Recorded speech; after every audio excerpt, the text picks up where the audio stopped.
Good morning, this is the Phoenix Blue update on Tuesday the 11th of April, brought to you this morning by Tom Colley.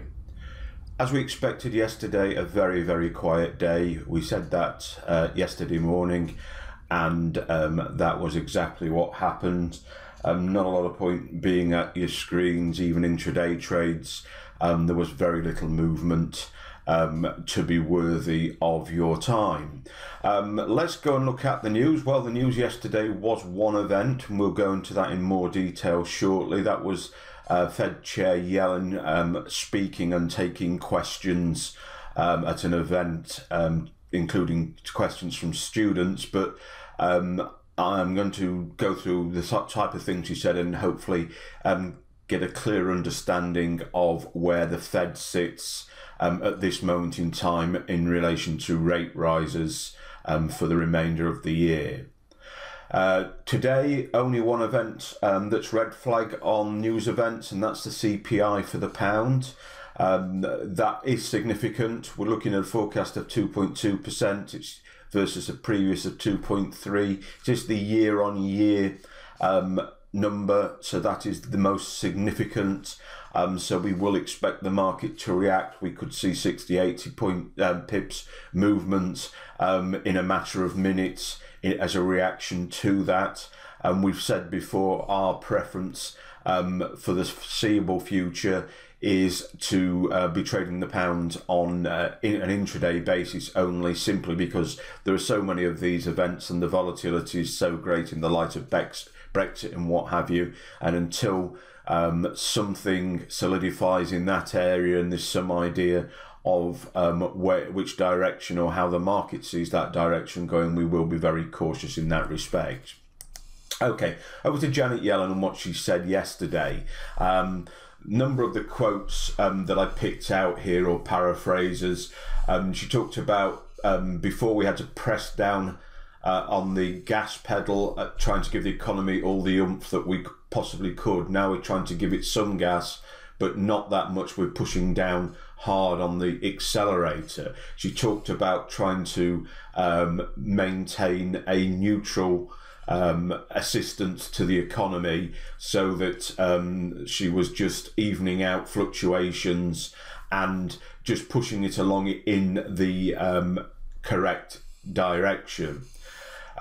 She says she expects the economy to continue to grow at a moderate pace, and that the planned gradual rate increases can get us where we need to be, which is the 2% inflation target and obviously higher growth levels. She said, I want to be ahead of the curve, not behind it, in a position where we have to raise rates rapidly. So what she's saying there is that's her argument for gradual rate rises, which we take to be 0.25% rate rises, so that the inflation doesn't get ahead of them, and then they need to react quickly and strongly in the opposite direction in reducing rates, with potential risk for recession type events.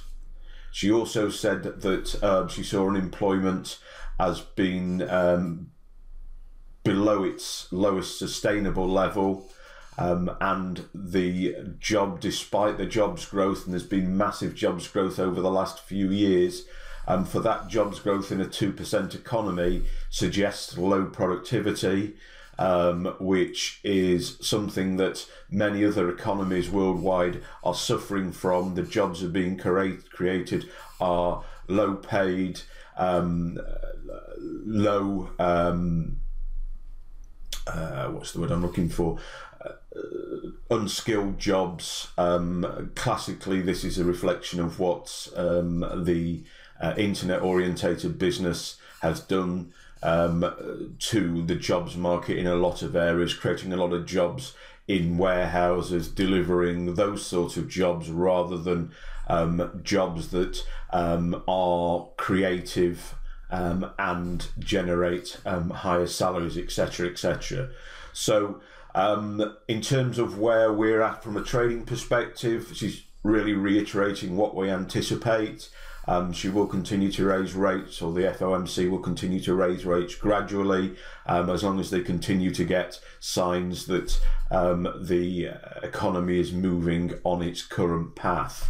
One thing to remember also in this picture that she didn't mention specifically, but the Fed officials at the last FOMC meeting talked about beginning to shrink the bank's balance sheet. It basically sat on $4.5 trillion worth of bonds. It understands and realises there's a need for it to reduce that quite substantially. The speed that will happen is obviously what's under review. That will basically means the bonds that the Fed have bought, when they come to their expiry, rather than simply going back into the market and replacing them with further bonds from those funds, they will cease to do that. That will put some pressures on the economy, because it will mean that there is debt available for the economy to absorb. That will require funds which otherwise could be more directed to driving the economy. So that balance was built up due to bond buying through the quantitative easing process. So that does need unwinding to some extent, but that's one thing they're having to think about and be measure very carefully against that. The other thing that I've got here is the dot plot from the March meeting, just really for those who aren't necessarily aware exactly what this is. These are the projections for where individual members of the FOMC have predicted that they see the interest rate going over the next few years. We've got 2017, and that reflects the end of 2017, 2018 and 2019. So at the March meeting, you can see the majority of the FOMC members are predicting those 2 further rate rises for the end of the year, through to about 1.75%. Yes, that's right. And that this blue-green line is the median of that. So they're then looking at, say, 2.25% for the end of 2018, and eventually towards 3% at the end of 2019. Now, when they have an FOMC meeting, we watch specifically for how these positions change, more than what they specifically say, because they are only a prediction and aren't particularly accurate.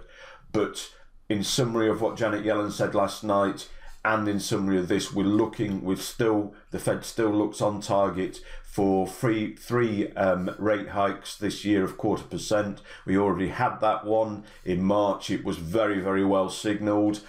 So the market didn't react to it. It was already virtually 100% priced in, and I perceive that will be a situation that happens going forwards, that the information of what's going to happen is very well projected before the event, so that the markets don't react in an over volatile way. Okay, so just a quick look at the charts, and a few of them, because there's very little point over and above yesterday. Clearly on the dollar index, we're still around looking at this downward trend line here. We're still testing that.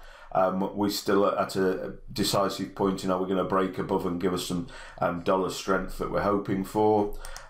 Similarly on the yen, well, again, we're still very much confined in this box range here. You can see I have an intraday order at the low of these at the lows here at the bottom of the box range. We always anticipate, though the probability is that price will at least go back towards the top of that box range.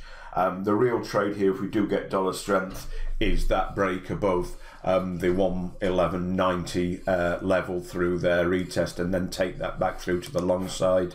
Then the euro, obviously it's testing the upward trend line at the bottom of the triangle there, being the reverse of the dollar index. Okay, so that's it today. If you have any questions, just send us an email or drop me an email, tom@phoenixblue.co.uk, or ask us a question through go on, what's it called? YouTube, sorry. Yeah, ask any questions through YouTube. What we've got coming ahead next week, next Tuesday, a week today, the next free trading event where you get the opportunity to trade alongside the Phoenix Blue fund managers. If you'd like to come along to that event, go to the Eventbrite website. You can register there, and you'll get all the joining instructions, your invitation, etc., etc. If you have any questions about that, pop on the website. And go to the contacts page and simply ask your questions through there, and we'll give you any information that you need. Okay then, guys, so in terms of actual trading, very little change from yesterday. I don't anticipate, as I've already said, very much today, other than possibly in the pound based on the expected news events. Obviously something could happen that we don't yet know about. But I think we're really seeing the picture for this week. We've got the Bank of Canada with their rate statement tomorrow. The anticipation is that there won't be any change in that. So we possibly are going to see a very quiet week through into the bank holiday. And then obviously it'll be Tuesday next week before the markets really are open again, and we get some liquidity back in. Okay, thanks for listening, and we'll speak to you again tomorrow. Take care. Bye.